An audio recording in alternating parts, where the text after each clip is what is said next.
Good morning, friends. Today we are diving into one of the more striking, yet often overlooked chapters of biblical covenantal history, the covenant of peace established with Phinehas. To understand this, we must look at the crisis at Shittim in Numbers 25. While Israel was encamped on the plains of Moab, the people began to succumb to the seductions of the Midianites, falling into blatant idolatry and sexual immorality.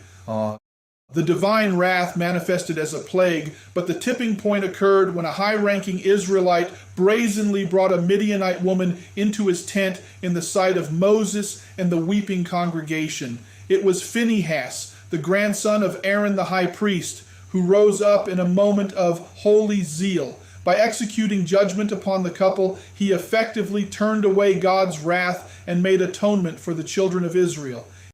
In response to this act of passion for the holiness of God, Yahweh declared a specific covenant with Phinehas. In Numbers 25:12-13, God says, "Behold, I give to him my covenant of peace, and it shall be to him and to his descendants after him the covenant of a perpetual priesthood."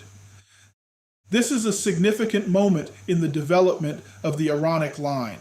It wasn't just a reward for a job well done. It was a formal, divine commitment that the high priestly office would remain specifically within Phinehas' lineage. This covenant of peace established a bridge between the administrative law of Moses and the preservation of the community's relationship with God. It teaches us that true biblical peace is not merely the absence of conflict, but the presence of holiness and the restoration of right order. As we transition our focus toward the New Testament, we see that Phinehas serves as a profound typological shadow of Jesus Christ. While the zeal of Phinehas was expressed through the death of the transgressor to save the nation, the zeal of Jesus was expressed through his own death to save the world. In the Gospel of John, when Jesus cleanses the temple, the disciples recall the verse, "Zeal for your house will consume me." This is the same heart of Phinehas perfected. Phinehas' priesthood was perpetual in a dynastic sense, but as the author of Hebrews argues, that priesthood was eventually limited by death.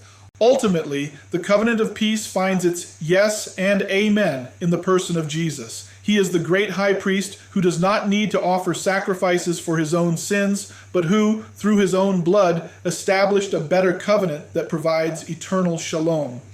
Where Phinehas made atonement through a spear, Christ made atonement through the nails. For us, the takeaway is clear. The Old Testament covenants are not isolated historical relics. They are the architectural blueprints that point directly to the sufficiency of Christ's work on the cross.